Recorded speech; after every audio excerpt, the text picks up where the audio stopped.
I see in him a lot of humility, more of a humble position. Very proud and very glad to see that he is stepping up to the position that he has been given. It's not heroic, it's just little small acts of self-sacrifice, right?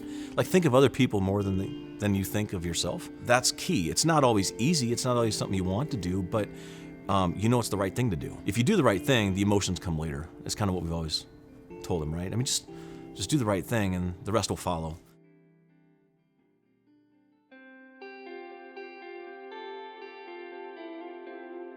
I played baseball growing up, played football. I remember pitching in a baseball game in like sometime in maybe late May or something, and it was like 30 degrees and raining. So that's kind of my memory of baseball in Washington, but it was a good place. Brian, as a child, like young age, knew like all the baseball players in Seattle. Loved them. Really young, just really had this focus on sports, and it wasn't just one sport, he loved all sports.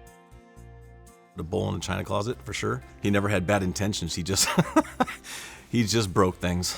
You know, he was just the biggest kid around and didn't mean it. So we had to tell him, hey, you're really strong. Just, you got to know that, right? Be slower. Don't swing the bat inside the house. When I started, it was tackle football in 4th grade. Put my helmet on, started crying because my helmet hurt. I went and I told my coach, and he found me a new helmet or whatever, but that was just kind of the first time, and I really wanted to play receiver. I always loved catching the ball. I would always go out and play catch with my dad in our street. I think that's why I have such great hands now. I kind of like to brag about it a little bit, but I really wanted to play receiver, and then my dad was like, hey, I think you should try out quarterback. I think it's a good position for you. I called the coach, and having never done this before, said, hey, Brian's my son, and he said, great, what position does he play? And I said, well, I think he plays quarterback. And he says, Mr. Lewerke, everyone's father says they ought to play quarterback. And obviously I was like, okay, sorry, he just wants to be on the field. Just put him in any position you want him to put him in, right? And so we did. By the 3rd practice, he was a quarterback. And it wasn't because you throw a lot, just because at that age, you just simply got to know the game, and you got to be athletic, and it happened to be the position where the coach thought would be best for him.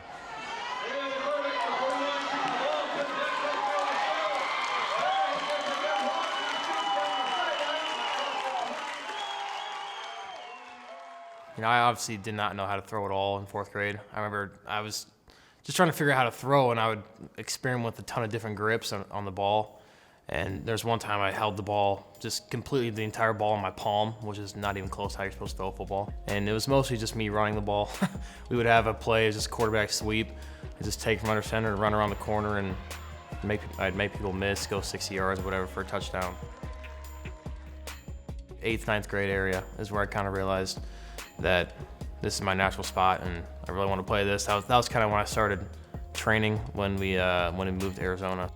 It was a little unexpected, I think. It was a mix between my dad's company got bought out, so he lost his job, and he found one in Arizona, which also happened to be where his side of the family lived, and I think he kind of wanted to see his family a little more. And I think part of it also was that Arizona football was a little better than Washington, and my dad kind of wanted to give me the best opportunity that I could in high school.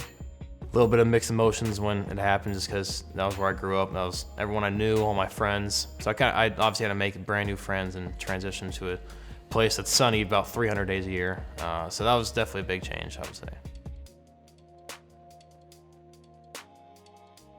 That was my first year starting on varsity, even junior year. So trying to figure out how to, just make plays in a big time environment and a big time offense, and that entire season, I guess, would just kind of encompass what it means to be a quarterback and the chances I had for myself to play at the next level. But Brian Hoyer will play fake it, toss it left side to Josh Rouse, into the end zone. Touchdown, MSU! Kirk under center, play fakes to Le'Veon going left, rolls back to his right. Time to direct some traffic, now throws to the end zone. Leaping grab made by BJ. Touchdown, MSU! Cook, nickel blitzer picked up. Touchdown! flip it. The junior from Detroit against the blitz. Well, we knew this was quarterback U. Well, that was a big part of the draw, right? We knew this was going to be a place where quarterbacks go on, and that's always been his dream, playing in the NFL. Just the tradition that Michigan State has established here has been incredible. The quarterbacks that they've put out, obviously that was big in my decision. I wanted to go to a place that would be good for the next level. And the pro-style offense that we have here was key in that first time I visited here, I met all the people around here. There's just a different feel, and I could tell that God was kind of trying to tell me something, that this is the place that he wanted me to go. I just knew that under Coach D that he was going to grow in his faith. He was going to be strengthened, that he would not be brought down. Lewerke flushed from the pocket, rolls to his left, being chased, still has it at the 30, the 25, head down there, and has a first down at the 24-yard line. It was definitely a fantastic experience again, the game. Sure, it didn't mean a lot to most people that were watching, but it meant a lot to me just to be able to get my first college experience in the Michigan game. And, you know, when I was kind of feeling good and got back in there, almost got our team back to a winning position. Ended up breaking my leg, and that was just a little unfortunate, but looking back on it, I think it was for the better for me. Put on a little bit of pounds that I needed, just not being able to run and mostly lifting upper body type stuff.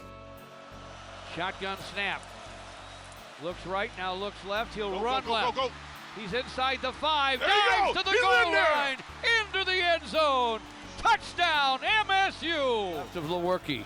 He'll step to his left, plant that right foot, and throw the ball Wide deep. open. Got a man wide open. It's Felton Davis at the 10. He's into the end zone. Touchdown, MSU. There's a lot of games that we could have lost in 2017 that we ended up winning, and there's a lot of games that we could have won in 2018 that we ended up losing. So, you know, the difference between those is so small, and whether it's an injury or whether it's one play that you don't make. But just going through the ups and downs of those years, you learn things. You obviously want to stay on the highs as long as you can. My parents, my friends, and my faith are probably the three biggest things that get me going. Relying on them, and they'll give me advice when I need it, and just talking with them as much as I can. When you play quarterback at Michigan State, you are a big name guy. There's a lot of responsibility there. There's a big, huge fan interest in you, and there's a lot of pressure on you. Brian, I think, very similar to Kirk in a lot of ways, in terms of his faith, I think, in terms of how he came in here. He's a 3-year quarterback, second year being named captain, student of the game type guy.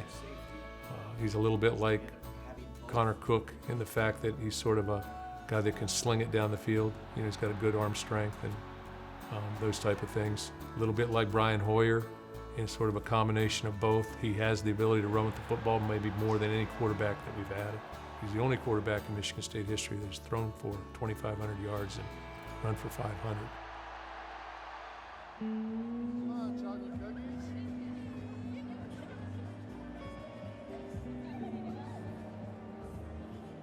Obviously, the quarterback is kind of the face of a program, and probably the most recognizable person.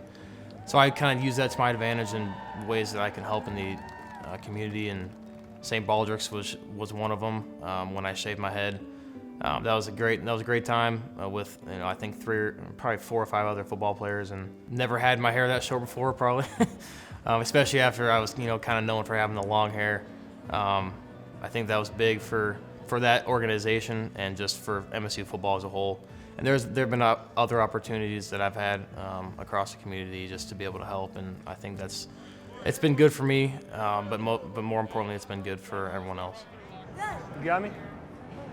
Yes, sir. You really get to notice that, you know, at the events like Meet the Spartans or the kids clinics we put on for the spring game. Just be able to be in that environment and see what kind of impact you make on kids. It obviously feels very good for me, and I try to do my best to make them feel special, make them feel welcome. Because I know any kid out there can play quarterback, and I just kind of want to be able to give that opportunity to anyone that I can. What do I hope for him here? That he comes away with it knowing that he did all that he could, to be a good representation of what the program is and what Coach D has helped instill in him as a man.